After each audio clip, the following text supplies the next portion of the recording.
KLTV sound check, KLTV sound check.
here.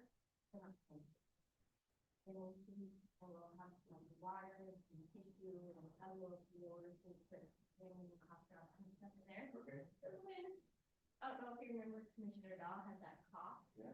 And he started coughing and he had to go leave and he was walking all back and forth trying to find the cough drop. And I'm like, okay. Sometimes you sit here for so long. Yeah, I know. If there's ever a possibility it's gonna go wrong, it's gonna be like during the budget stuff.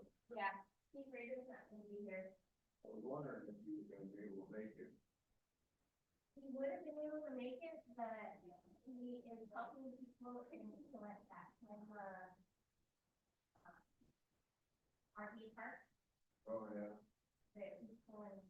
Is it fun? Yeah, so he's getting the people to do that.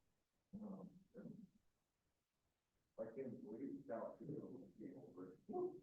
Yeah, you could see it from my dad, when I dropped off that, you could see it on the road. Yeah.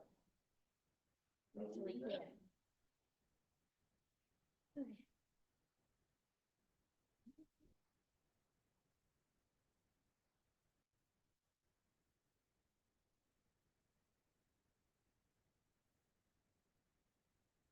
You feeling better?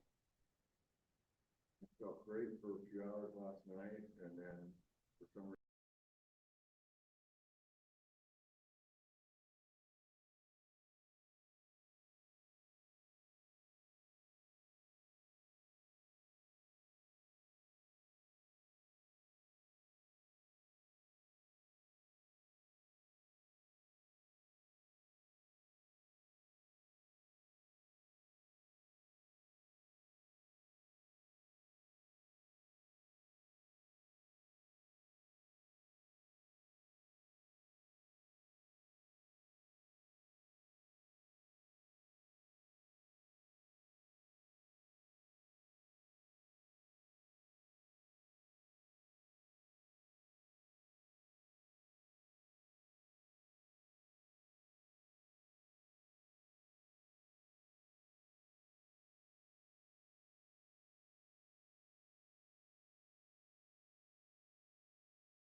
Morning.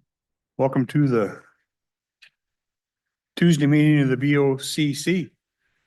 We'll start our meeting. We have North Lake Church with us today, which we're very happy to have, and will lead us in invocation.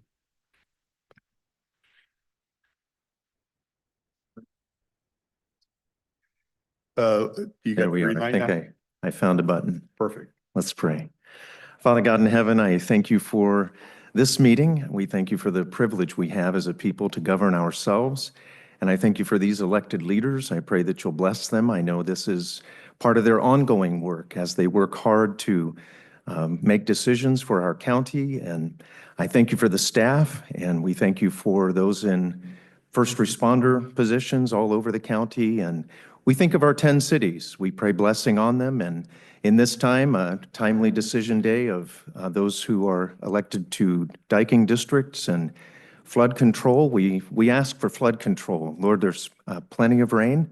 We thank you for the beautiful Northwest and the amazing trees that grow here, but we do ask you for the rain to slow down.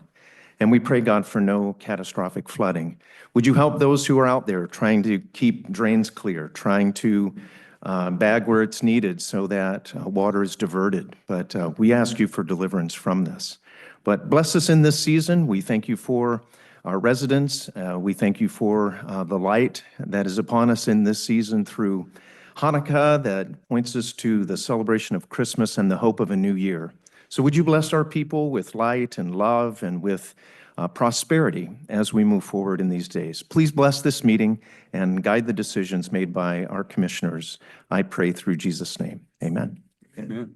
Thank you. You care to join me with the pledge? I pledge Allegiance to the flag of the United States of America and to the republic for which it stands, one nation under God, indivisible, with liberty and justice for all.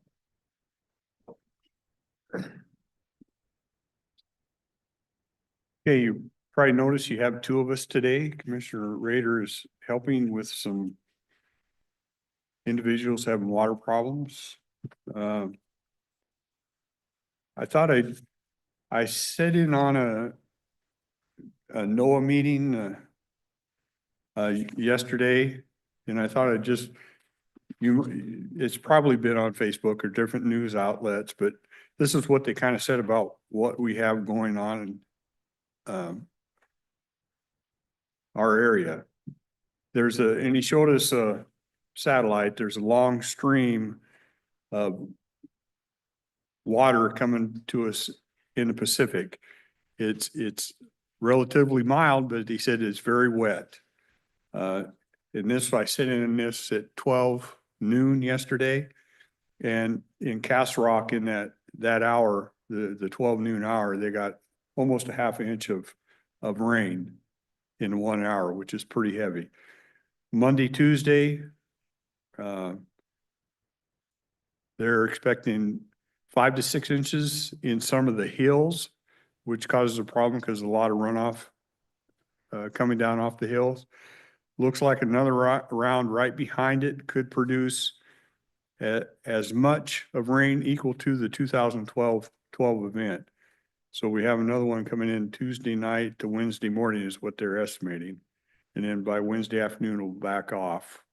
And Thursday it'll be, if their map's going right. So there's just a lot of water out there, so.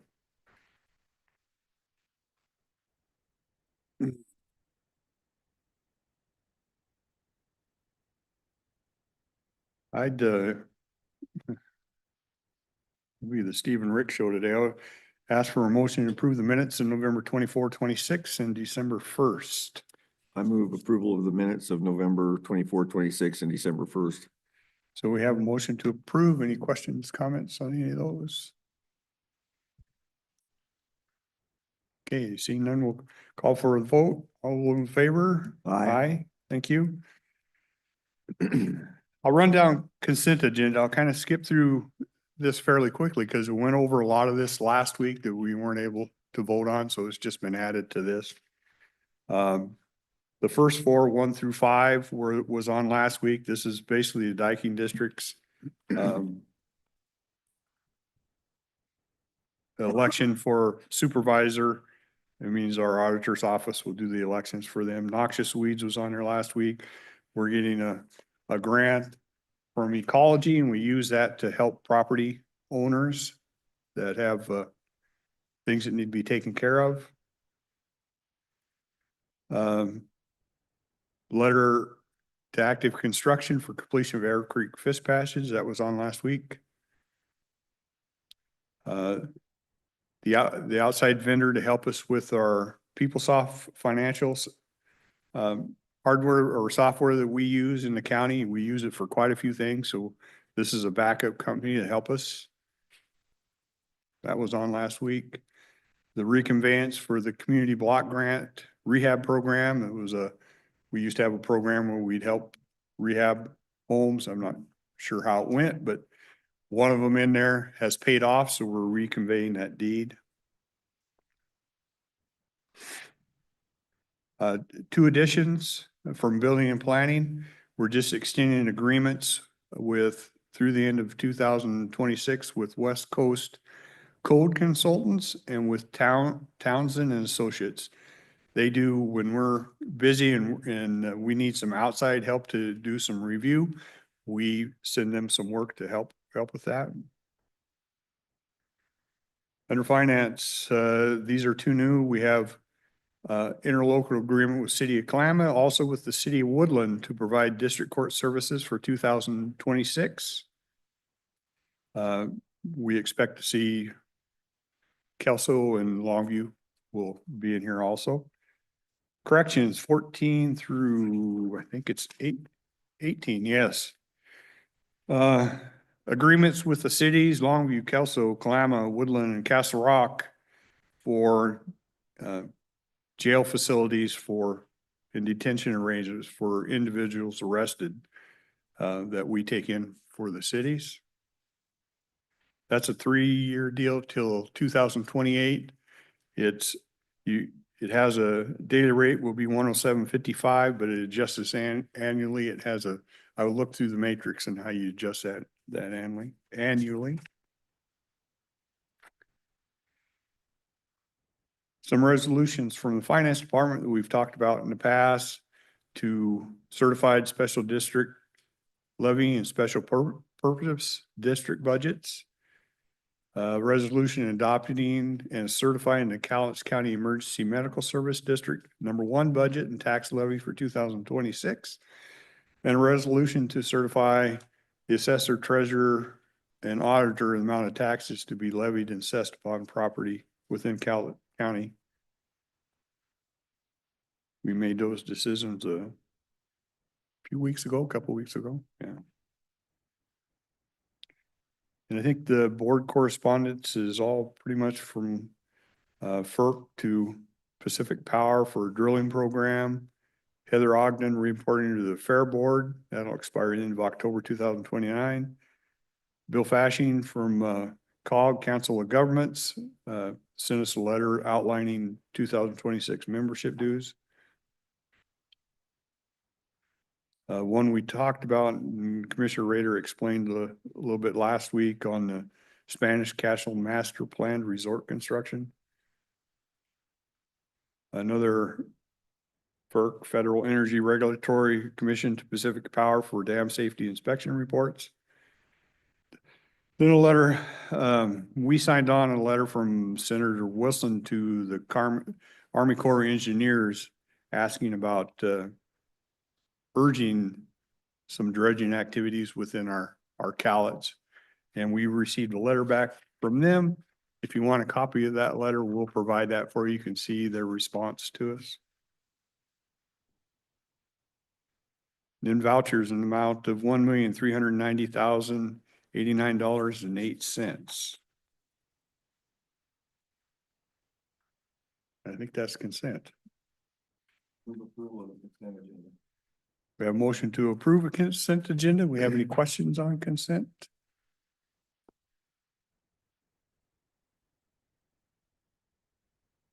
Okay, seeing none, we'll call for a vote. Those in favor? Aye.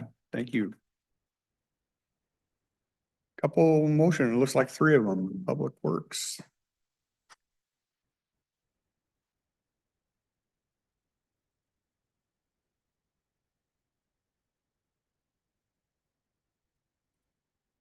while they're getting set up, we do have, I should remind you, at 10 o'clock today, we do have a budget workshop at 10 a.m. So good morning, Susan Eugenius, County Engineer. We have 3 motion items today. The first is amendment number 2 to the professional service agreements with BHC Consultants. This is the firm that helps us with our solid waste projects. This is an as-needed project.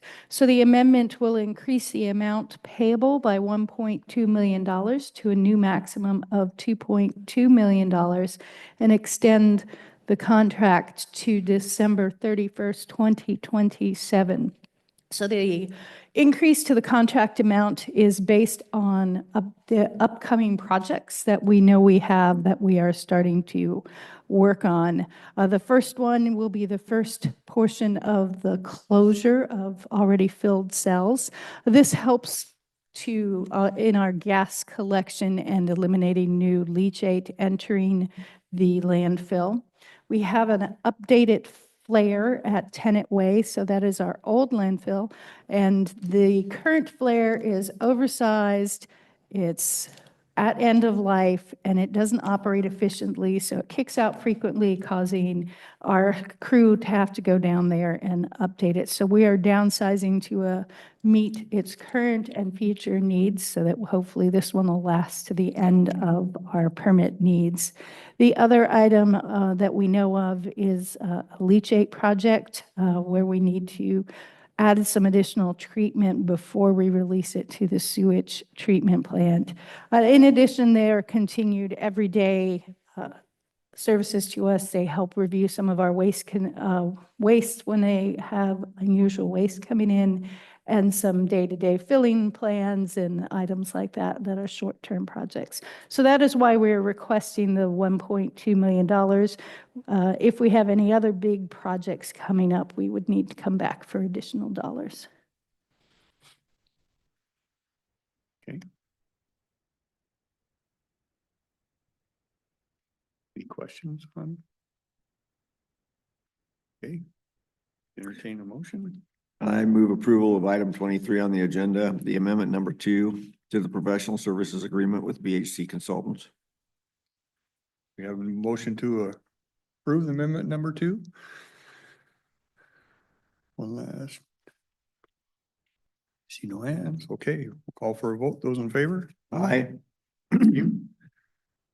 Good. All right, next item 24 is a bid award for the Allender Road Bridge Replacement Project. This is the existing heavily load restricted bridge at milepost 0.71 to 0.77. We're funded through the Surface Transportation Block Grant Federal Bridge Program. We received 13 bids, which were opened on November 17th, and we're asking to bid to the lowest responsive bidder, Western United Civil Group. Their bid came in at $1,647,545.25. This was below the engineer's estimate of just under $2.1 million. So the funding we have is funding 100% paid up to $2 million. So once this is complete, we will have the nice new bridge out there for everyone. But 13 bidders is unusual for us, and there was a $4,000 difference between the lowest and the second lowest bidder. Yeah. I think just 2-3 years ago when I started, did you even get a handful?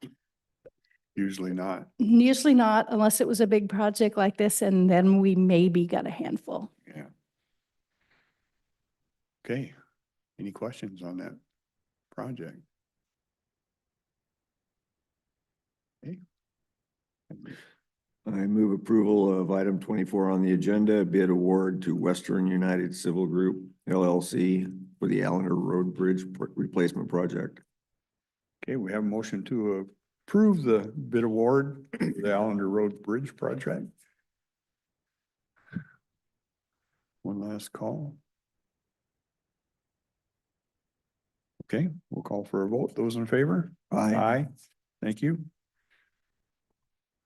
Good morning, Commissioner Sean Rowley, Public Works. Item number 25 is a bid award to Advanced Electrical Technologies, AET, for as-needed electrical services at headquarters landfill. This is a not-to-exceed contract for $150,000. We went out for, our previous contract expired, we went out for bids on this. We received 2 bids back. AET was our lowest bidder, and they are the one that holds the previous contract as well.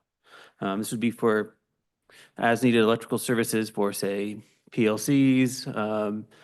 Most recently, we had a transformer go out, and so we called them in to replace that for our needs.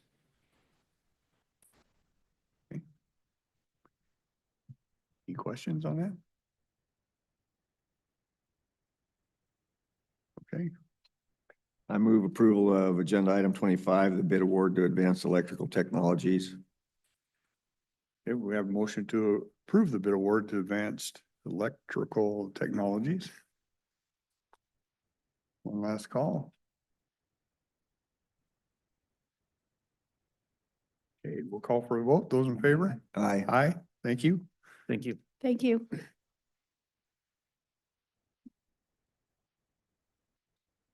To them? Oh, okay.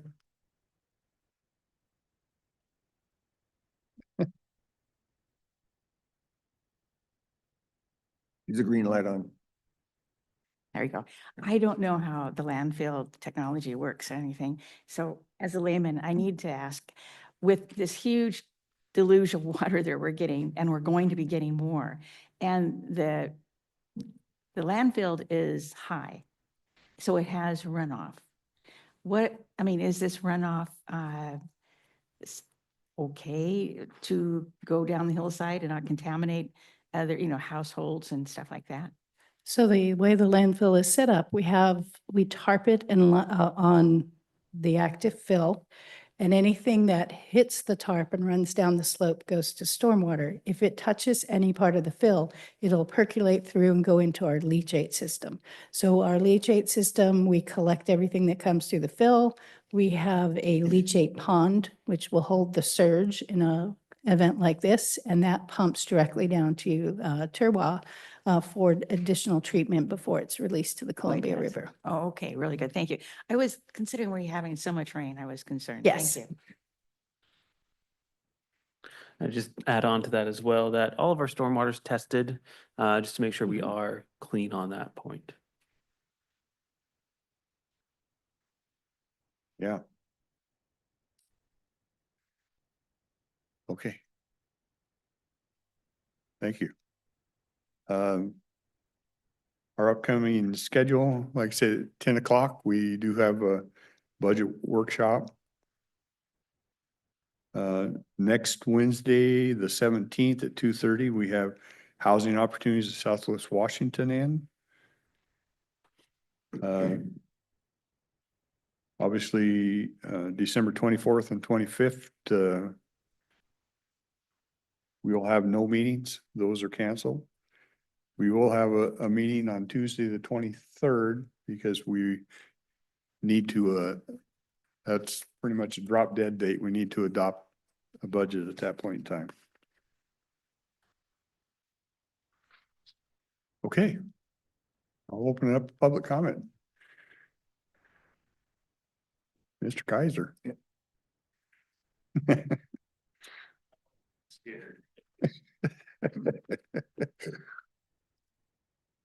And I'm sure I read here somewhere you can be anonymous, so I'm not going to announce myself, so Okay. you won't know who I am.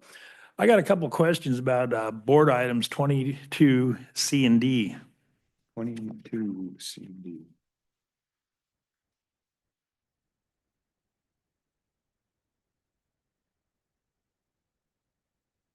Okay. On letter D, Ron brought up a little bit about that last week and asked a few questions. And the way this reads, it sounds like it's a development. Does this have anything to do with the Lewis River Wyra? And that's coming out of the coffee gang, so Yeah. maybe you should make a personal appearance.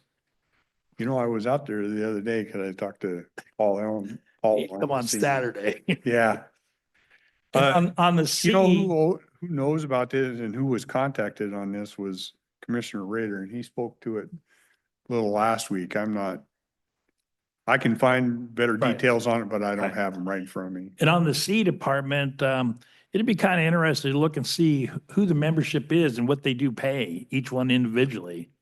Because we're running out of things to talk about at the coffee club. Okay, So if you could help us out on that and find a little more detail, it'd be Yeah. greatly appreciated. okay. Okay, thank you very much. All right. It's good to see you with no sling, Steve. I'm appreciating it very much myself.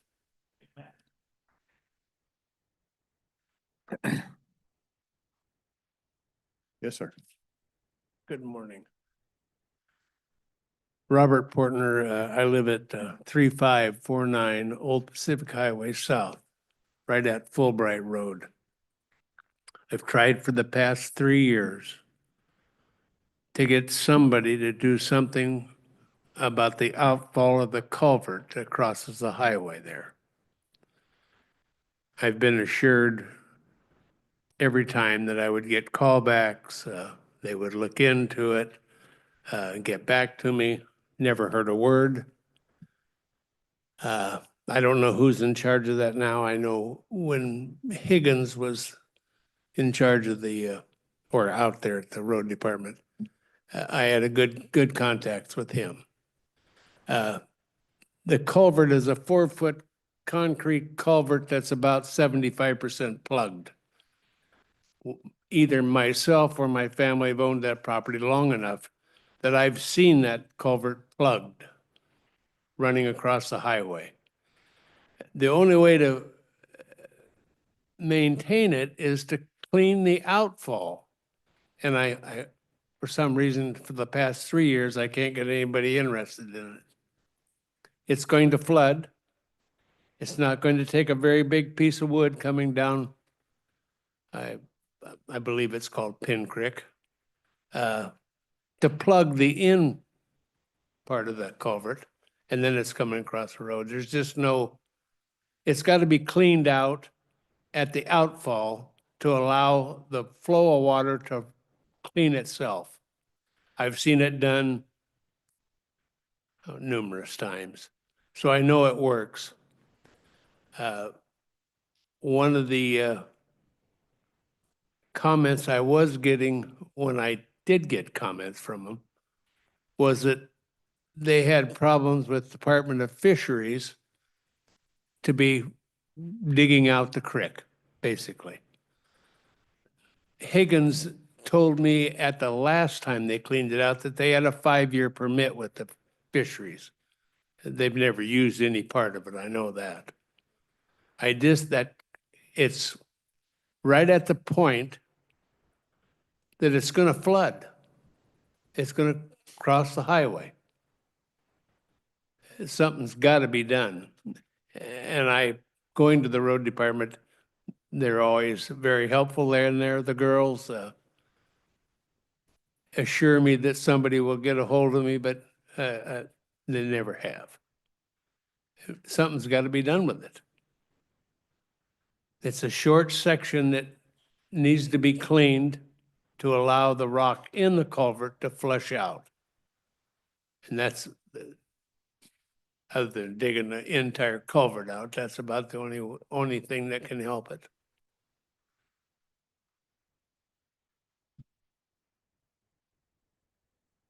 I believe you wrote down some information. Yeah, Yeah, I'm gonna- okay. I've got some information from him and I'll follow up with Public Works and see where we're at.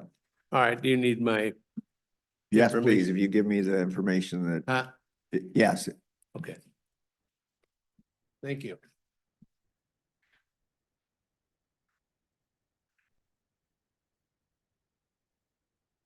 thank you, sir.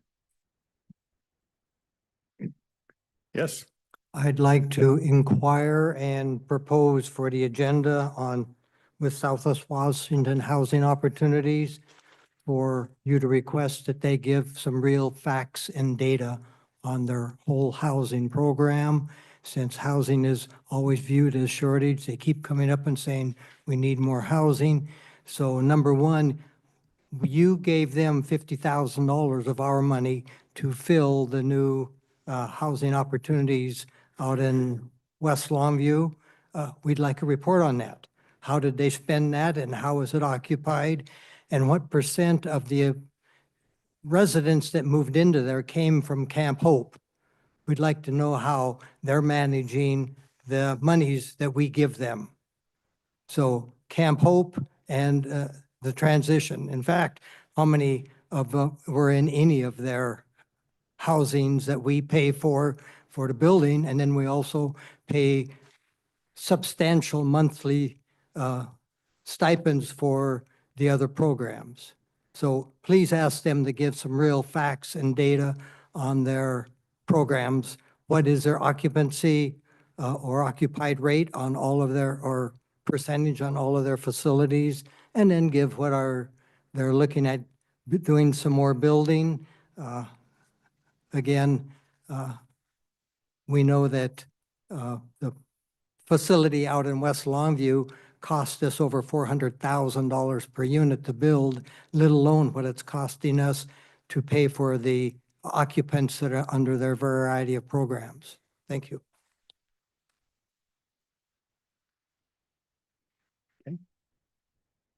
While I'm thinking of it, would you have, Mr. Kaiser, don't leave. I'm gonna get a letter printed for you, okay?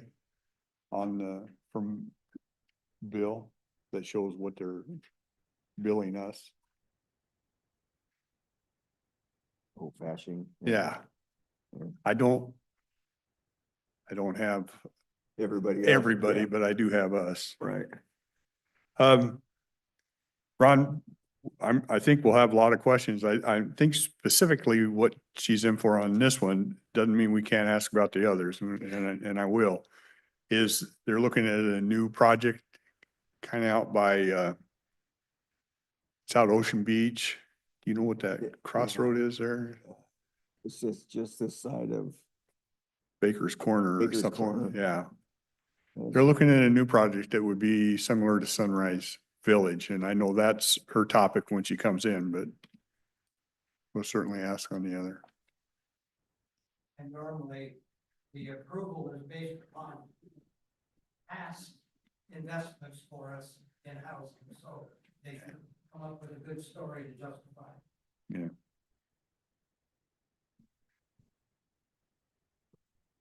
Anything else?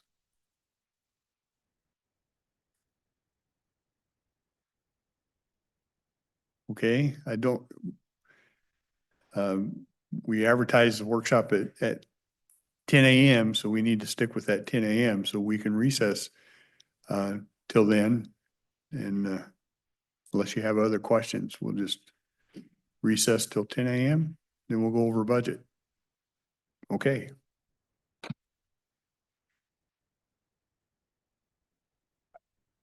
Mike, we can give you a copy of what they're billing us.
Hey, we're back from recess. Thanks for your patience.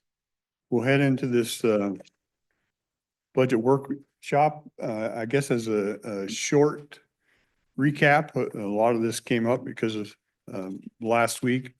Kind of went over what we were seeing in the budget and the drain it was going to put on funds that we had sitting, and in my personal opinion, too big of a drain. And in fact, you couldn't go a 2-year budget without going negative, and we can't go negative. So there's something has to be done. So I gave finance some numbers and said, take a look at these and see what it amount to. And I think that's where we're going to start today, is some of your questions. And of course, this is meant to be interactive, so I don't want you to be shy. It affects all of us. Okay, so I'll just, okay. Okay, Kathy Funk Baxter, Finance Director. So I prepared a recap of suggested further reductions to the 26 budget. I hope I got all the assumptions right in looking at the notes. So the first thing is we had Superior Court. I wasn't sure if the intent was Superior Court. The suggestion was a 20% reduction because it was Superior Court / drug court. So, but I'm showing in the event that it was, the suggestion was Superior Court and drug court both receiving a 20% reduction. So I've put on here the budget for 2025. I did adjust the budget to exclude the internal service billings and any mandatory transfers because those items more than likely can't be cut or affected by that 20% because they're already set in a cost allocation. So for Superior Court, a 20% reduction. And I also made the assumption that we're talking about a further reduction over and above the reductions that the department has already made. And the reduction would be on the 2026 budget number that we have right now, which for Superior Court, the budget that's currently in Budget Boss, our system is $2.6 million. The OFM recommended budget's a little less. It's 2.6, $2,647,707. So I wanted just to explain some of the reductions that have already been made. In this case, the department had already made some reductions for personnel lines, which includes benefits of $22,154. And then that was primarily related to some budget reductions for pro tem, and that budget was reduced by $40,000. So the personnel line items include all step increases and COLA increases that are in the budget. Then in the reductions made by the department that are not personnel, there was $101,016 that was reduced over 2025's budget. And that was primarily related to a grant that was related to cameras and security project that happened in 25, but it's not repeating in 26. So they made an overall reduction of $123,170 over 25's budget. That's about a 4% decrease. And the suggested reduction that I calculated based upon 2026 OFM number is $529,541. And just for illustration purposes, I put if they were to do that reduction as well, then they will have approximately a 24% reduction over 2025's budget. And then just for illustration purposes, I added a column saying, well, assuming if you took into consideration the reductions they already made, and you still wanted a total 20% reduction, that would be 411,846 versus the 529. So I'm giving you a lot of information. I'm going to try to scroll over as well to show the numbers that I just read out. And there are handouts here as well. You know, I taking your green column, I think when I said this, I said, I think it should give us somewhere around 3, which would put our reserves up over a little over 9, which is Right. not 2 months, it's about a month and a half. And so this 4.6 plus 6.2, that would put us a little over 10. We don't be almost 2 months of reserves. We're still going to lose because we're going to go from 18 or 19 down to 10 or 6.2. So it's still a cost. And I think, you know, you can go through each individual number. If you want, but I think we need to have some kind of consensus up on here where we're comfortable our ending being, no matter how we get there. You know what I mean? Yeah. Because I know where I'm comfortable, but I don't know where my colleagues may have a different set. And if we're comfortable at 6.2, then a lot of stuff is mute. If we're comfortable at a higher number than that, then we need to figure out that last Yeah. column. Remember again, so the budget, 2026 budget, we're adopting a 2-year budget. 2026 has a little over $6 million reserve balance after all the budgets are put in. And we had an awful lot of one-time reductions in 2026 that we already did. But for 2027, the budget is not balanced, and we're at a point, in order to maintain that same reserve, I would need about $8 million of either additional Oh. cuts or revenues. I know. And that's really where the issue is for 2027. And that's where I struggle. I don't Right. have anything against the one-time things. I think we look for those when we can, but those aren't really repeatable. Yeah. I mean, are they? I mean. Not all of them, You're gonna deplete some of that and then you're not gonna be able to do others. It's the ongoing costs that have to come down and get more in line. Hang on just a second. So you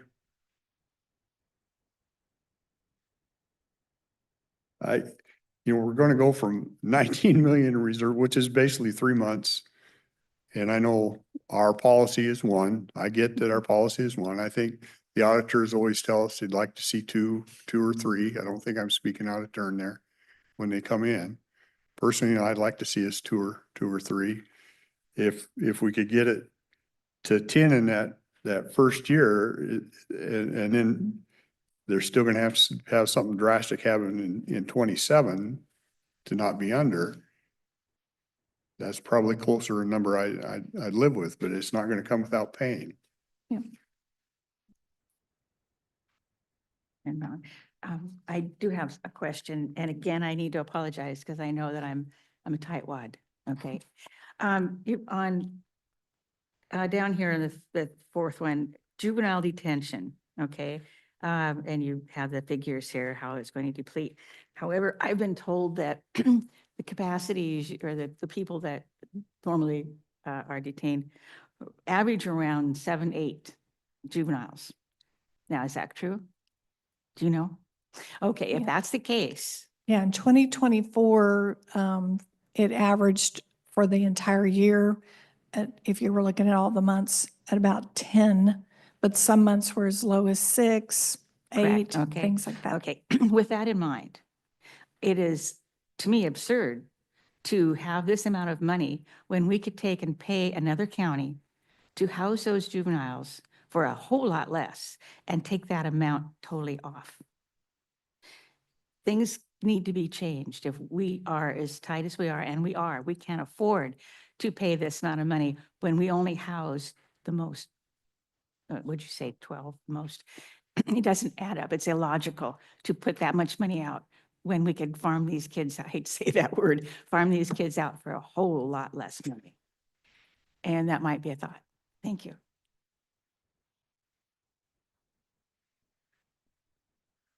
Um, Can I chip in here? yeah, well, yeah, absolutely. I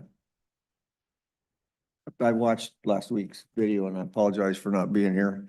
And I've gone through and looked at the numbers that you proposed, and I absolutely, A, don't want to be raising taxes.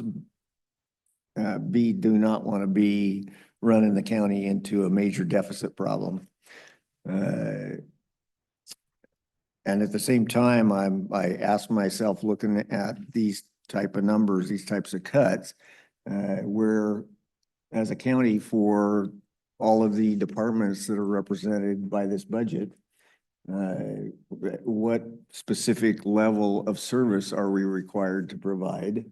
And where can we afford to cut it back? And to what degree, if we cut back services, are we failing as commissioners?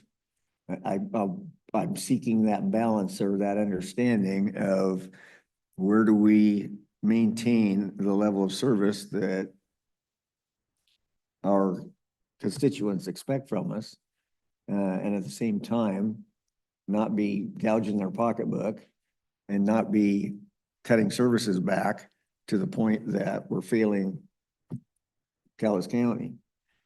So I'm all in favor of finding a way to minimize the damage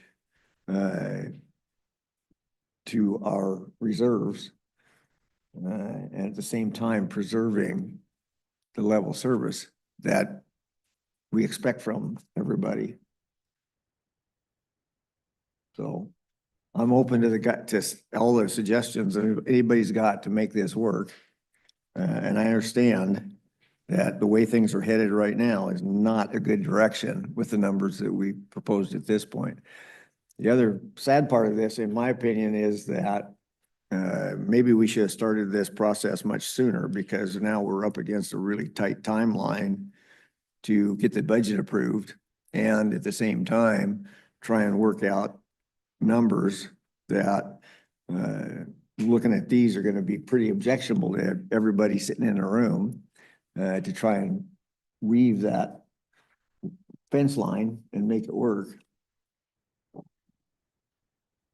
And most of these, I'll have to add, most of these cuts at these percentages on top of what's already been done will more than likely impact personnel budgets, because, some of our departments, their budgets other than personnel will not be able to absorb these cuts proposed. Well, and the first thing I asked myself was, if you're going to start cutting personnel, to what degree do we affect the services provided by each individual department based on the number of personnel that gets cut out of each department? Obviously, if personnel are going down, services are going to go down. But, me and you probably have a different take on services. I think, and I've said this before, this is nothing new. My number one job is to protect the freedom and rights of the people out here, and that means staying out of their pocket. I said, number two, they want to feel safe, and so I think you have law enforcement, you have basic. They want to be able to get around your county. You want your roads and your infrastructure to do. Other than that, all the services you talk about are things that we've told people they have to come to us for. We've passed laws, we've passed rules, we've passed fees that say you got to come to us for this. You don't have a choice. So I don't see those as, that's not really services. Those are mandates that we've sprung on people. And we need to start backing some of that off. I get that there's RCWs and there's all this stuff, but it's not the way we were founded, and we can't just keep taking from the taxpayer and telling them, you can't even put a roof on your house unless you call us. You can't drive a dozer through your property unless you call us. You can't do this unless you call us. It's gotten to complete nonsense. And I get frustrated because there's two ways government grows. It grows by taking money from you and adding new things, or it grows by putting more rules that you have to come into, that you need more people to cover. So they're not coming in for services. They're coming in because we're telling them they have to come in. The services are law enforcement helping them out there. Our services are people that keep them, they can get around the roads and they're not trapped, or we're a fortunate county, and I say it all the time. We're so fortunate. We have a landfill that is able to help us out, and we provide that we don't only provide it for our county, but I think Mason County does business with Lewis County, different places. So I have a little different take on services. I see, to me, when I look at it, it's more mandates that we've instructed you have to do. So on that note, would you be comfortable saying that there are departments we have that we do not need, we can just close? Yeah. In Rick's perfect world, I could probably line some of those up for you. Yes, I could. Yeah. I'm sure you could. I understand reality. And we talked about, well, let's find efficiencies. We'll work real hard to find efficiencies. Well, and that's great. And there's some that will do that. We've seen some come to us that said, hey, we identified some efficiencies. But unfortunately, at least it's been my experience over 40 years, is that's usually a trailing feature. It's not a leading feature. Meaning that when you make a change, then they find efficiencies to adapt to the change. And I would like it to be the other way. And sometimes, and there are evidence that some of that is work, but it really doesn't kick in until actually change is made. And then you have to find different ways to do things. And I think we can find different ways. Go ahead. I was just curious, has the budget really gotten bigger like in the past 5 years, or has the revenue just really shrank? Or well, if you look at the tax receipts over the last few years, I'd call them pretty flat. Would you agree with that? I mean, there's maybe little bounces here and there, but it's pretty flat. The expense side, and unfortunately, your biggest expense in most anything is personnel, contracts and stuff. With the inflation that ran through have really skyrocketed. Cost of software, cost of insurance. Our insurance is going up 700,000, 500,000. We just signed a new contract. The assessment is about close to 800,000. We've started off the budget assuming it was about a $500,000 increase. And then with the last meeting they held and voted on, it was almost 800,000. Almost 800,000. And then the people we contract with to help with the jail said, we're not doing business in Washington anymore. So we had to sign a new contract, and that's $500,000 more than the other. It's over $1 million. I think it's about a million one or $1.2 million. So I think the answer to your question is, productivity and growth in Washington State is not kept pace with the other things. And so I don't, and I'm not placing any blame on anybody here. I think we're caught in a situation where our state hadn't been productive. We're not seeing stuff going, but the pressure from all the other is caught up and it's overtaken us. And we have to, you have to address it. There's no way you can't address it. Supreme Court just ruled, we have defense lawyer mandates now that will be coming down the road, that you can only handle so many cases, which means we got to find the money tree to hire these new defenders. Just this stuff keeps coming at us.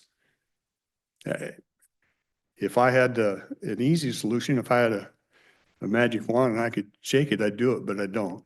has the personnel numbers that are funded by the county budget, has that like ballooned in the past 5, 6 years, or is it about the same in terms of like numbers of bodies or? The personnel actually has declined some. We were at. Yeah, I don't think it's, Several years ago, we were at 585 in total, and we're now budgeted in this budget, the way it is right now, about 573, 574. So slightly decreased.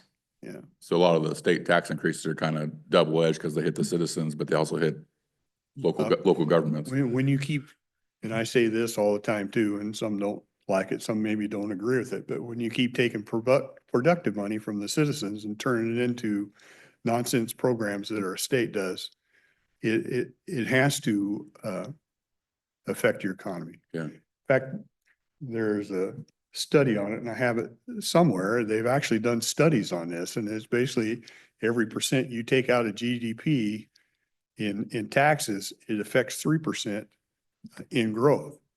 It's a cause and effect. And if you've lived long enough, you've actually seen it in action. I've seen it through Kennedy. I've seen it through Reagan. I've seen it through Clinton, although I'd probably say it was more Newt in Congress at that time. And I've seen it in Trump. You give it back to you people, you spend it much more wisely than we do. And when I talk about government, people get after me on this too. I'm not talking about employees. I'm talking about government, the entity is what I have an issue with. We have a lot of great employees that try to do a lot of good things for people. I have no issue with that. I appreciate that. But it's really not, I'm not sitting here to try and pick on employees. I'm telling you about a government entity that needs to come down into reality with what we get. Yeah, it's like an Olympia. They were bragging about, well, we cut $7 billion out of the budget, but we also passed the biggest tax increase in the history of Washington State, and then they're heading into a huge deficit. So they're talking about next session, they got to pass another huge tax they're gonna- increase. But then we cut 7 billion. To me, that's totally backwards. Yeah. Give it to the people and they'll start bringing it. Yeah. I think a lot of those, Stepankowski will have a problem with this, but a lot of those economists up there must have got their degrees out of Cracker Jack box because they don't understand it. Yeah, that's it for now. Thank you. So I think we need to figure out where we're comfortable. And I don't even know, maybe we can do a 1-year budget and then tackle 7 different. I don't know how we're set up, if it's in policy or it's in code or Yeah, it's what in- it is. It's actually in policy that we will adopt a biennial budget. But I would have to consult with legal to find out if you can amend your policy. You can even amend your policy so you can just adopt a 1-year budget. I personally, and I look for comment from my colleagues on this, but I think it might be easier for us to come to something on a 1-year and then figure out how to work the second year. If we go to 2 years, how are we going to get rid of that 8 million number or whatever that is? I don't even know how we'll get there. And that was my recommendation, is if there's a way we could adopt the 26 budget, and even if we adopted the 27 budget with a placeholder for further cuts, further revenue, and have a task force really dig in and look at further reductions and a whole list of ideas that people have, and get that done in the first quarter of 26 so that you have enough time to implement it for 27. Yeah. So.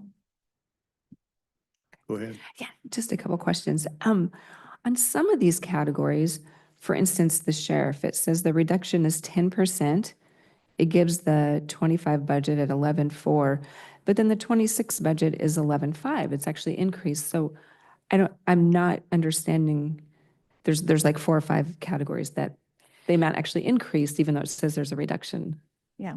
So on the sheriff's budget, for that example that you're looking at, the sheriff's budget did move. They had 2 positions and benefits and associated cost with their mental health, behavioral health tax dollars that they previously been receiving. They reduced their budget and moved those to the opioid budget, so it's no longer on the general fund. And these are all general fund budgets that we're looking at. So their budget in 2025 had included those positions. It's being reduced.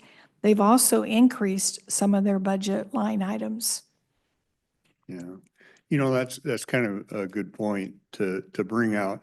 The actual county budget, when you look at it totally, we're probably going to be excess of 260 million, somewhere around there. Yes. Mhm. But a lot of it is what we call, I guess we refer to as like building and planning sustains itself off the fee generation. Our public works has road taxes that come in and sustains it. HHS, funds from the state that operates that, plus fees. So a lot of the county budgets are set and working. The sticking point is this general fund, which is, when you look at the overall thing, it's smaller, but it's the one that causes the problems. Yeah, it's approximately 70, about 70 to 80 million dollars of the $260 million budget. Okay, so then So- like when you're saying the reduction, not to pick on the sheriff, but that just happens to be the one I looked at, is 10%. That's what's going from the general fund decreased by 10%, even though the overall budget may be increased because there's other funding Right, sources, right. in essence. Okay, I get So that. it's 10% on that $11.6 million, which that's why the yellow column says 1,160,000. That's 10% of that 11 million. Okay, budget. but the reason that it looks like on the first columns over here on the left, like it's more is because there's other funding sources coming in. I get it. Okay. And then I guess my other question, I guess maybe more for the commissioners, when the mental health tax didn't pass last year, I guess I was under the impression that drug court wasn't going to be funded anymore. And there's 300 and some odd dollars here for drug court. So I guess that's the question, like I thought I remember hearing that was what that money was, and that the will of the voters would be what happened. So I guess maybe just a question for you guys. They moved some of that operations to opioid funds and then left some of it in. Well, my colleagues can speak to that. It passed 2-1, let's put it that way. Yeah. And so when the original budget, some of drug court personnel were always funded by general fund. There were at least 2 positions. And then the rest of the positions were funded by the mental health tax. And so that's why you see general fund, everything that was previously funded by mental health tax was moved off as far as personnel over to opioid. But that still left some general fund, as has been in the past, funding drug court. Okay. Don't know if I quite followed all that, but that's okay. Anyway, I guess maybe Commissioner Farrell, because that was just the impression I had during the election last year, was that when that was voted down by the voters, that then therefore it wouldn't be funded anymore. So just. And 2 of us voted to continue that for 1 more year using the opioid funds that we have. Okay, so next year it wouldn't be on the budget, it wouldn't be funded? It's not in the budget for next year. Okay. Or for 27. For 26, it would be. Okay. Is there a reason that like, why wouldn't you just, obviously some big cuts need to be made before we're going to be in the hole by quite a bit. Like what would be the reason for doing it for 1 more year and not just? Well, personally, I attended bite the drug bullet. court a couple of times, and I see a value in trying to keep people out of jail. So what's the cost of putting them through drug court versus putting them in jail? And I guess the sentimental side of it is the family effect with all of the people that are part of a family structure that are affected by drugs. So I was one of the 2 votes that opted to maintain it for another year to see if we could find a way to keep it going or watch it die. So your intention, I mean, because I understand those reasons, but those reasons aren't going to change in a year. So my question is then, your goal would be then to keep it eventually, like find a way to fund it. I'd like to see it continue, but not, I don't want to go to the point of putting the mental health tax back into place. It got voted down for a reason. Yeah, which I sort of took as an indictment against, maybe that's too strong of a word, of the public sort of pushing back on drug court. Like maybe that's not the best way to spend. Well, I went back and reread the information that was in the voters pamphlet. I think that the information that was in there for the for and the against, the for was well written for the reasons for it. The against was, which I think was the predominant thing that people focused on, was taxes, no more taxes. I don't think it really was voted down because of people evaluating the system and knowing how it works or caring how it works. I think that the whole issue became just plain no taxes. So I don't think people made a conscious decision on what they were getting rid of, whether or not it was of value to the community. I think they were looking strictly on the issue of, I don't like taxes. I don't like taxes any more than anybody else does, but I think Yeah. taxes became the issue. I can appreciate that, but no matter how you look at it, taxes are going to pay for it. So whether you find a new funding source, that's just a different tax, or you redo the mental health tax. Anyway, don't want to get into too deep of a discussion, but just wanted to ask about that. Yeah. Thanks. Did have a couple comments as to the timing. The handwriting's been on the wall for years. That we are pressed against the clock is irrelevant. Let's not forget that general fund or not, it is all taxpayer money. If there is something government spends today that can be eliminated sensibly, then today we are failing the litmus test of what government should be doing. And I don't know anywhere that it says government should run a drug court.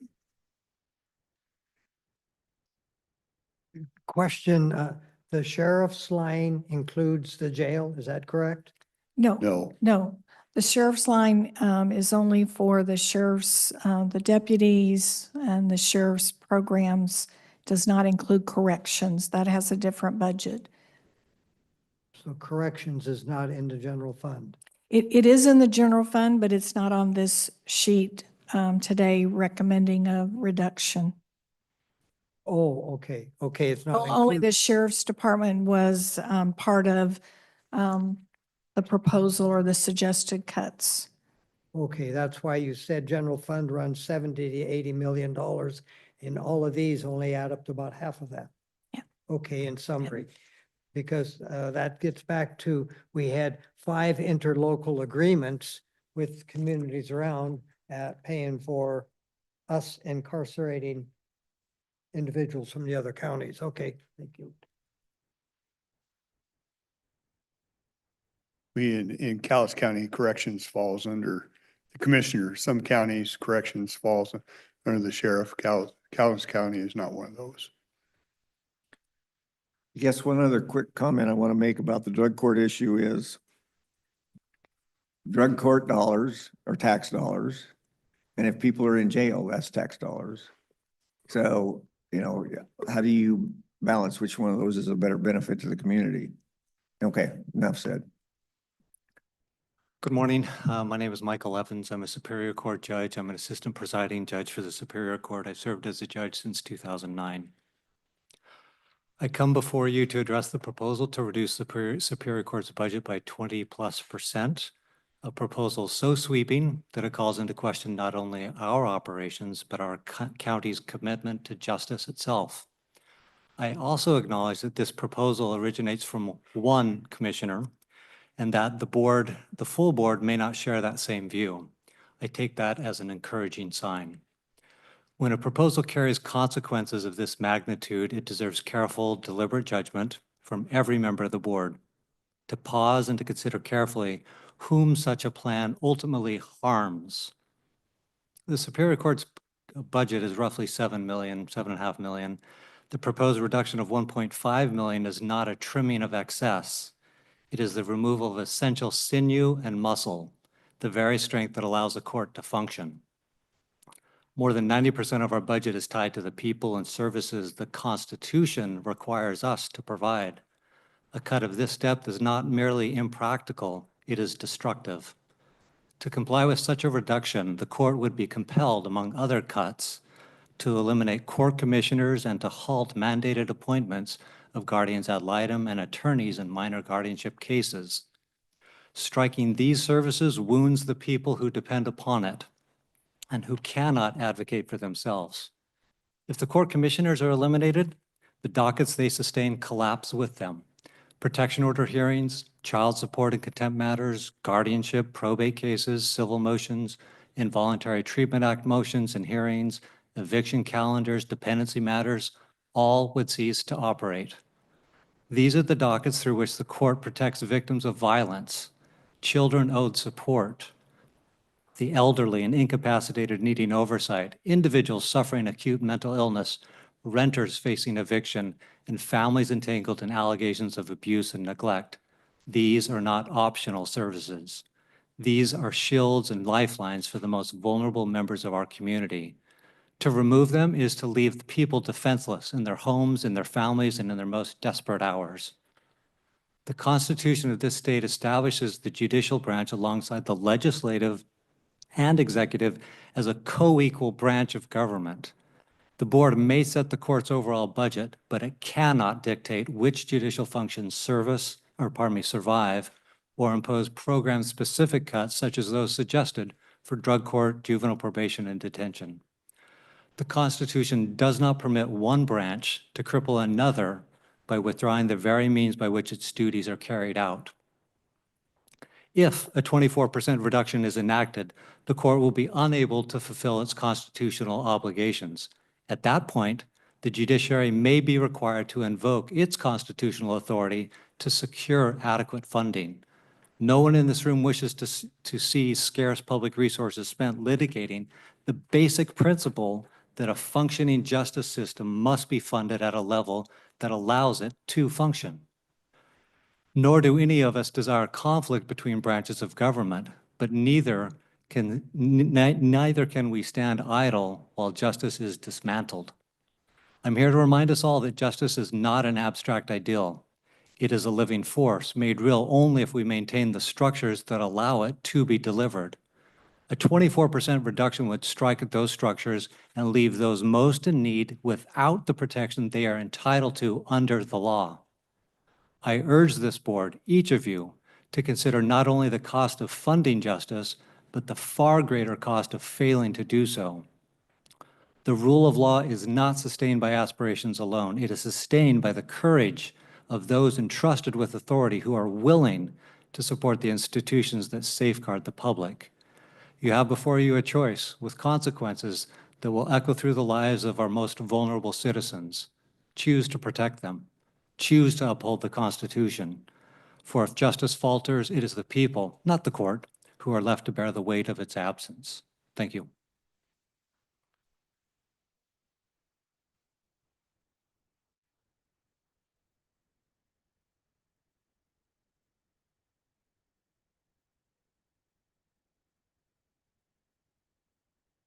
Thank you. I appreciate the previous speaker, but let us also be reminded that the judicial branch, both state and federal, have imposed significant demands upon the public that are not representative of the public in many instances, that we are forced to have to pay rather than having a choice.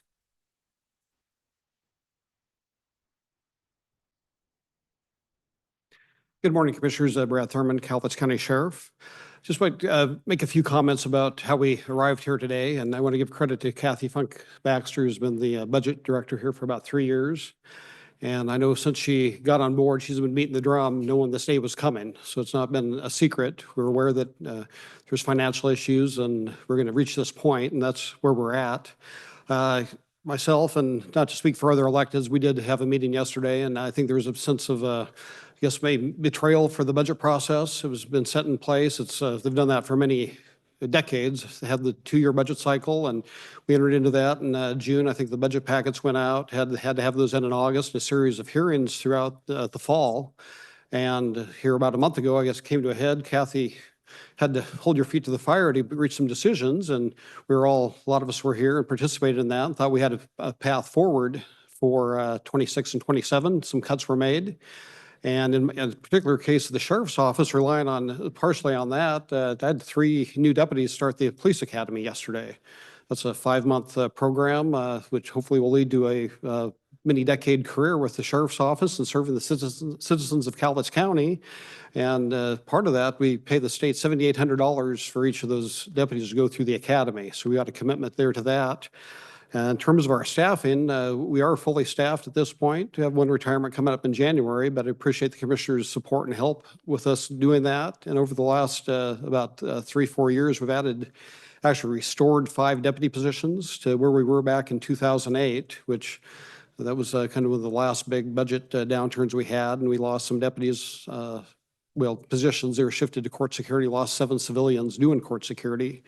So we actually were able to build that back up and go to a private security model, which has seemed to work. But moving forward, the people that we're going to lose, this actually cuts into personnel. There's no way around it. I think that's been said. I think all of us know that cuts of this nature are going to cut into personnel and ability to serve the public. And particularly in our case with the sheriff's office, you said the first ones to go are going to be the newest hired, which is unfortunate.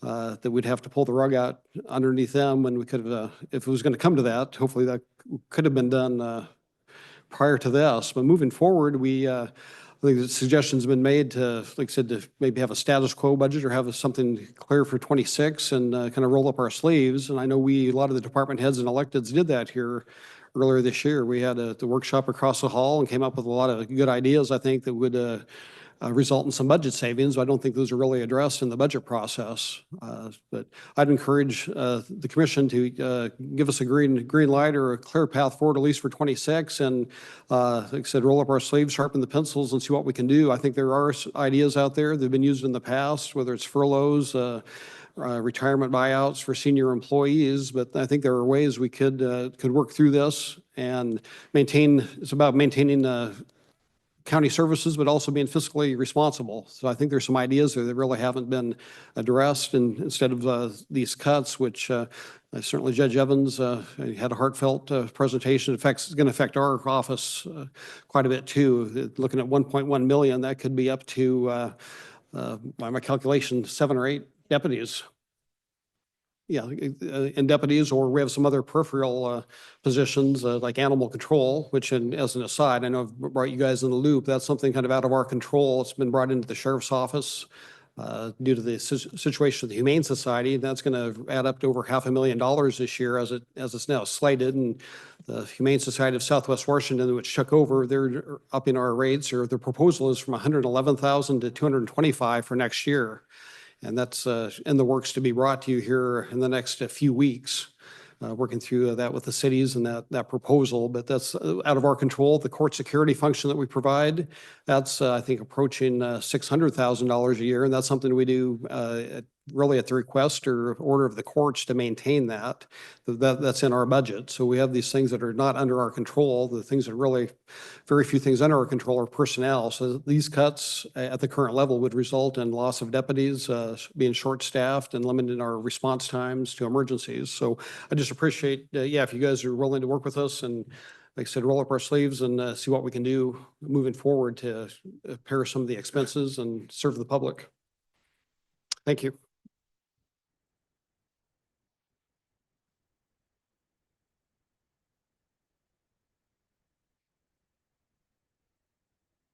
Do you want to hear from any other departments? Anybody that wants to talk? Hey, guys, I don't know if can you hear me? Yes. Okay, I just got inside. I apologize. I've been listening this entire time, but I was outside helping my neighbors. I just want to really quick address the drug court thing, the comment that Lorna made, which I appreciate. I voted to to extend it for the 1 year using the opioid funds. And that was one of the main reasons why we had Emerald City come in and talk to us, because that was one of the alternative sources of funding that we were looking at to provide those drug court services. That is not off the table. I have had communications with Michael in this last week, actually, and just touching bases with him. But the one thought that I had as I was listening to the conversation is that, you know, we can't as a society complain about certain things that we want fixed, and then when we have when we have a solution, and because the solution doesn't hit every single point that everybody wants, we just kick it down the road. That doesn't work. You know, we're gonna have to come up with solutions that some people are not gonna like all aspects of that solution, but it's a solution nonetheless, and it's going to help us move forward. And that's really what I saw as an opportunity for us with Emerald City. There's other solutions that we can look at for alternative sources of funding so that it's not taxpayer driven, that we're still looking at. And but I apologize, I'm out of breath. I've been working. To the comments about the budget, you know, this is something that we have known that this is coming, and I've always wondered why we do it by biennium budget as opposed to an annual budget. So Commissioner Dahl, I'm with you on that. Let's do it for the 1 year if we need to change what our policy is and procedures are, so that we can do it on an annual basis moving forward. I think number one, that's going to give us a little bit more leeway than what we currently have, because we're locking funds down for 2 years. And yes, we can make amendments, but I'm for the 1 year budget approval, so that gives us a little bit of time. And as the sheriff stated, we can sharpen our pencils throughout the next year, and we got work to do. I also do agree with, and I don't know, I apologize, I'm not there. I'm really frustrated about me not being there, but there was a list of things that we had, and I know that Tracy and Emily, and I don't know if Carolyn was involved in that or not, but there was a list of things that we could implement.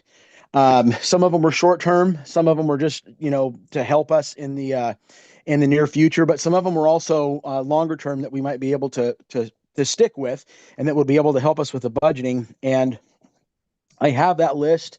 I don't know if Tracy is in the audience, if she could give it to one of the commissioners and we can look at that, or if Kathy has that. But there's some viable choices on there.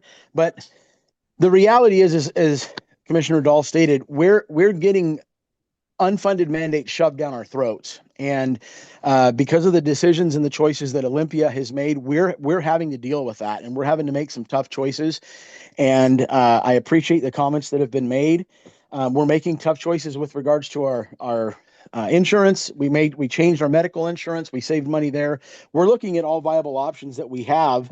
And I would have to say that it really is going to boil down to, do we want 3 months? Do we want 2 months? Do we want 1 month? Long term, I'm more comfortable with having a minimum of 2 months in the works. I just don't know that this is the time to tackle that horse right now, given the hour that it is, so to speak. I'm for the 1 year to give us some time to hash things out so that we have a path forward. Couple of other comments come in. The cost savings that supporters claim for drug court never made sense to me. There are significant issues with drug court from every aspect, treating individuals unequally, such as twisting the applicable laws. Equal treatment under law is important. There is nothing in the Constitution that requires the courts to protect the underprivileged. The job of the courts is not to legislate, but to administer law. Drug court is one example of the courts legislating. When administrators are challenged, threatening to refuse prioritizing work is a typical ploy.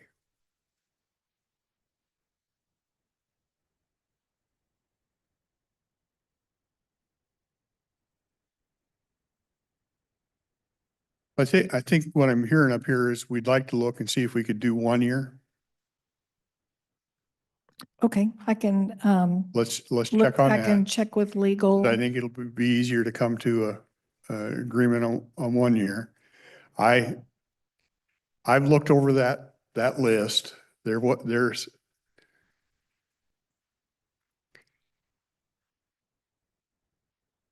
Well, I'll just say, I hope you can find stuff off of it that you can do and make work. I'm not think a lot of it- overly optimistic on that, but Yeah, I think several items on that list have to be researched and consulted with the department that it would impact. there's no easy things, and quite frankly, whenever this was done, if there was easy things, departments would have already done them. That's part of taking initiative. Yep. And it didn't happen. Are you in agreement if we try to see if we can do 1 year? Yeah, I would be willing to look at that option, even if we have to do a 2-year, the ability to reopen it in a year We- and redo it. Well, you do have, we've traditionally adopted a 2-year budget. And then in the second year, which is, in this case would be 27, we do what's called an amended. We have the opportunity and we do an amended budget for the second year of the biennium to bring it up, to update it.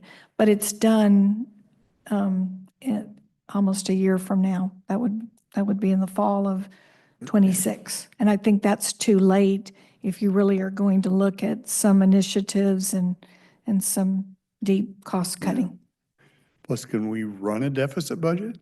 I No, mean, if we do 2 years, You we're gonna cannot show do a a deficit deficit. And budget. I don't think we can run a deficit budget. no.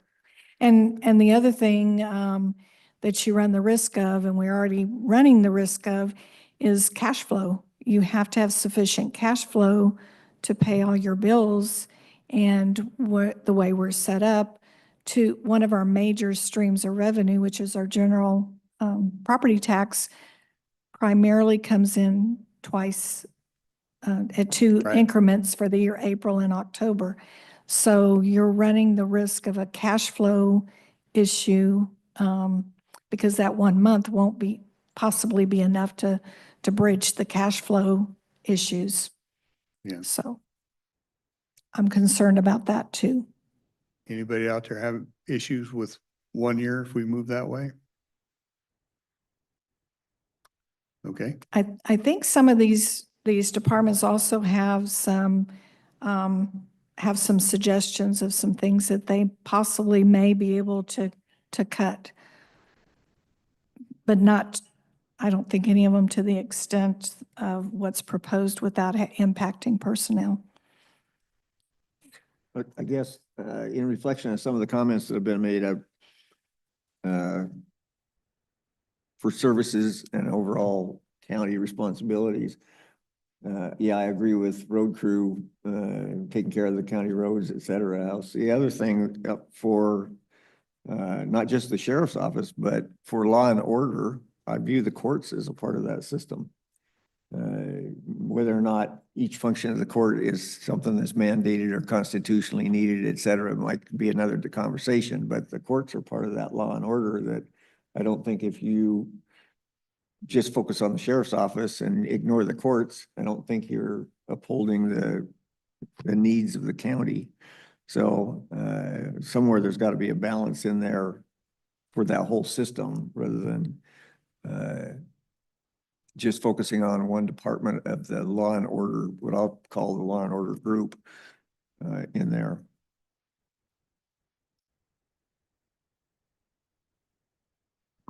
I guess I'm good. Okay, so I'm gonna go to legal and request reviewing the policy change. It's a finance policy. It's one section of it, and I'm under the assumption we might be able to make that change for next, to address that change and have you vote on it next Tuesday possibly. for a 1 year, Or budget? 1 year. Mhm. Okay, But I'm going to first talk to legal and Yeah. make sure. so we'll try and move that, and I don't want to fool anybody. I'm still not happy with 6.2, and I'm gonna ask, I won't vote approval on a budget that gives me 6.2. We go to 19 to 6.2, and we don't think the state's gonna say anything to us. But that's just one opinion, and I can be outvoted. I'm just telling you up front. as I always do, I try to be real honest with everybody here. I'm not satisfied with 6.2. Not that it's a big number, but I had also received some additional suggestions for reductions and particularly over the non-departmental budget, which I oversee. And there's a couple items that I can reduce. One was in the dues, and another one was in tuition and registration. So, and then there was a suggestion to reduce the Expo Center 100%, the whole 125,000 that we support, that we transfer to them. And so that's a possibility, but they're on Yeah, I their saw side, they Kim's told me it message on impacts that. the That- rodeo that and the, Brings a whole set Fair. of questions to me on that, so I'll have to do some more. Yeah. Work on that. It yeah. And feels a so little currently funny. we don't have in the budget this capital improvement transfer reduction of $1 million. That just defers some of your maintenance projects and everything. And so if you're willing to look at that, that could be incorporated into this budget and further increase the reserve from 6.6 to, 7.6. But it means that we would have to have the capital improvement budget revised. Yeah. And So is that something? I think we've kind of asked Public Works to kind of make that request. Yeah, okay. So I think they're gonna do that. Will we hear, are we gonna hear about that tomorrow? Yeah, okay. Yeah, so that's I thought that was that's coming. possibly another, and that's a pretty significant reduction that would improve 2026 numbers. If we're able Is to. that the account that the surplus that they have the 7 or 8 million in? They have a fund balance of a little over 6 million. Okay, that was what I wanted to ask and bring up. So I'm glad you brought that up, because that can definitely give us a little bit of cushion if we're able to move that over. Okay.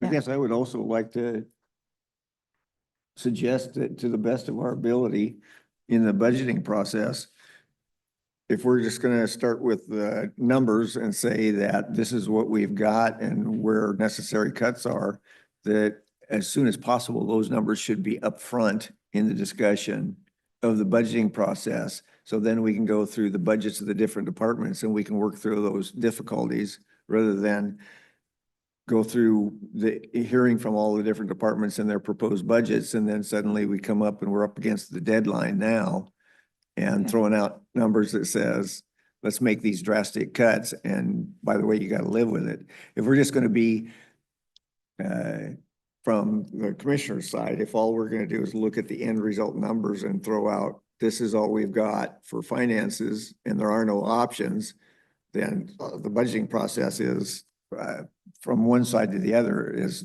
no lack of connection. There's lack of communications in there somewhere. Well, I would disagree with that.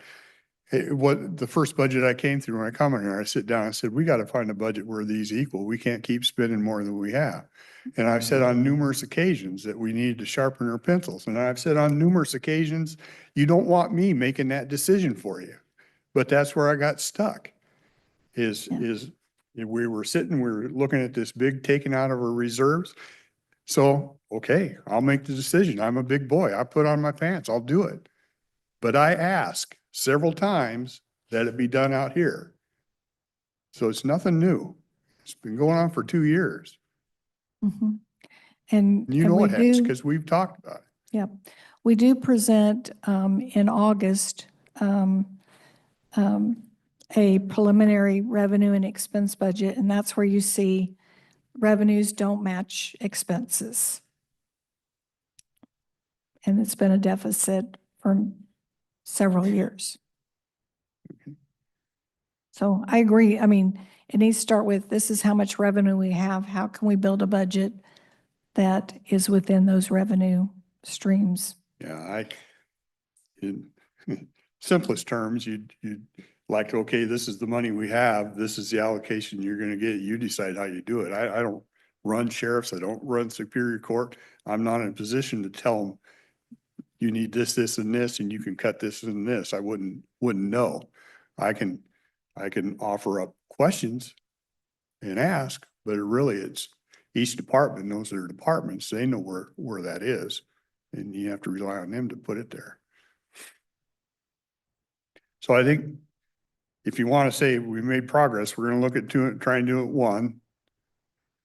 You're going to try and find a little more reserve here that we're not eating so bad, although I'm not giving any guarantees that I won't. But I still think you're going to have to do some type of special task force to look at suggestions and ideas for the future, because you have a deficit budget Yeah. and you have to shrink that. And trust me, I sit down with Jim and Joel every so often and I talk about tort reform. I talk about all these mandates. I talk about the mandate for the OPD and how we can fix some of that stuff at the state under current people in power up there. It's going to be very difficult, but trust me, I'm looking at every side of this thing and trying to figure how do we get some relief from the state and from all this nonsense that keeps popping our way.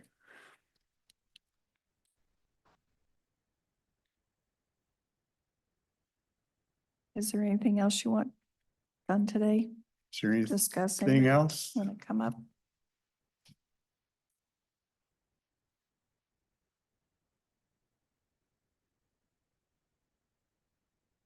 Commissioner Dahl, you mentioned OPD twice now, so I just figured, I don't know. It's because I think that's such a stupid decision. So, I'm the fly in the ointment here with the state mandating new caseload standards for my office. I have attended all of the budget workshops we've done.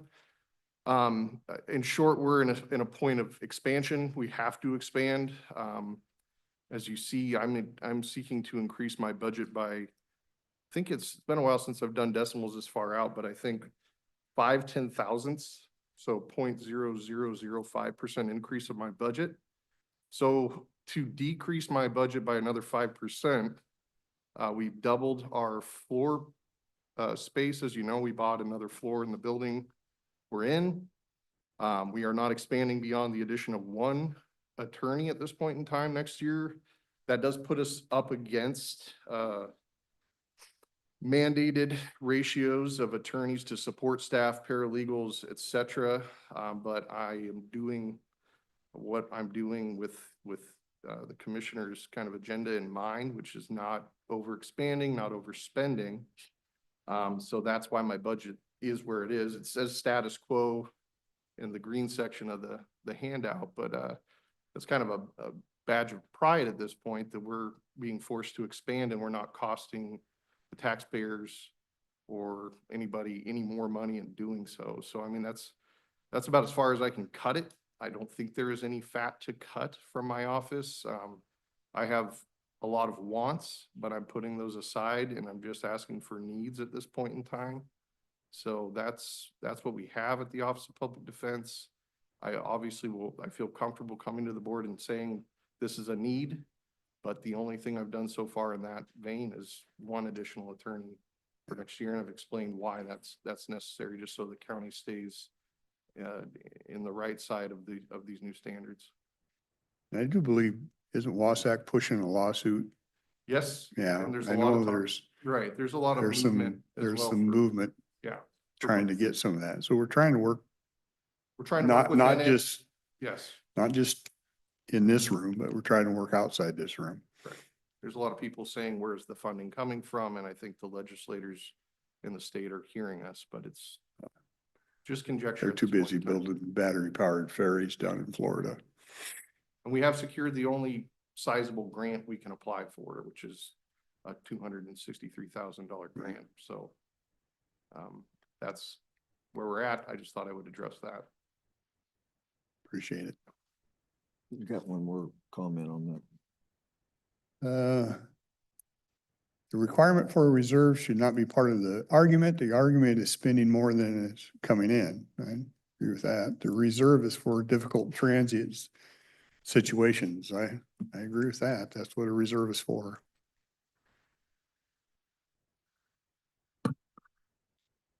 Just an overall general comment is that, as you stated, our county has been basically static in income.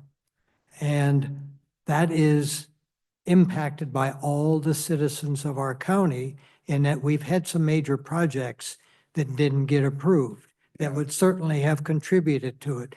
So somewhere or another, we need to also have a more positive attitude on saying, what does it take to cause people to want to build or create? We've had J.H. Kelly decide to stay here. Fantastic. Yeah. And we've got the port doing well, but it becomes a whole community effort to have a positive attitude and get businesses to invest and people along with that to invest. So it's a shame that it comes down to a meeting like this of crushing dollars for a budget that isn't increasing.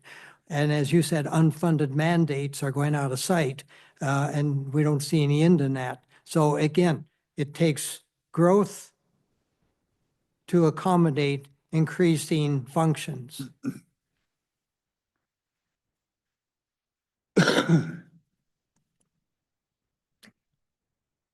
Yeah, well, I don't disagree with that. I think we'd like to see growth. It's difficult because then somebody picks up a little name, the friends of whoever, and they come from out of town and they fight it, which is nonsense, but. Okay. Let me reiterate what we're going to try and do here. We're going to try and look at 1 year alone to give us some time on 2027, because I'm not 100%, but I'm pretty darn certain that we can't pass a budget that shows negative. I don't think we can do that. So the alternative is to try and figure the 1 year and then work real hard to figure out, everybody work real hard to figure out how we're going to do the other. And Correct. And then in addition, a few of these one items, looking at whether we can implement, like, for example, the $1 million on the capital improvement fund.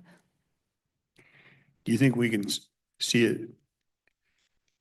Well, you're pretty quick. I'm sure we can see it before the 23rd. You give us a little idea. Yeah, actually, I have to, in order to meet to have something for a public hearing on the 23rd, I have to have it finished and into agenda quick next Tuesday. Okay. So, yeah, so I have to be very quick. So we'll get a chance to look at what you have there. Okay. And everybody here can get into agenda quick. They can look at it too. Once the agenda's posted, which is typically what, Thursday? Yeah, we post the agenda on Thursday. Okay. Just want to make sure all departments will have access and take a look. Yeah, and all of our departments right now have access to go into Budget Boss and look. They can't touch anything. Only my department can touch it, so I can finish it, but they have the ability to look.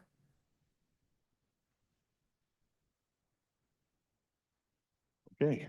Okay. One last call. Anything? One last question. Sure.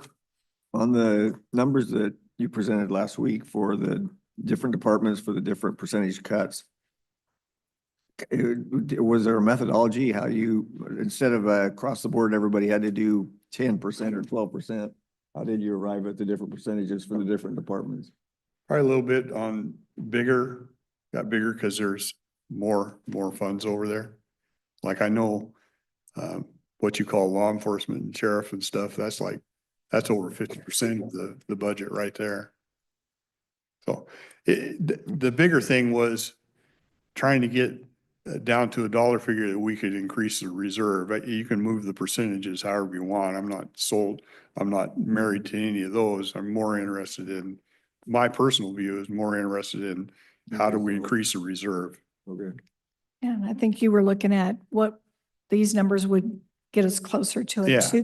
two-month reserve if they were able to be implemented. Right. Yeah.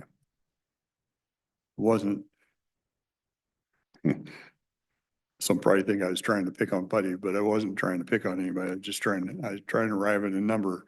I'm not married to where you want it to come from. I just need to get to a number for a discussion point and work it from there. Okay, Okay, all right. okay. Enough. I don't see any more comments. We will adjourn. Thank you.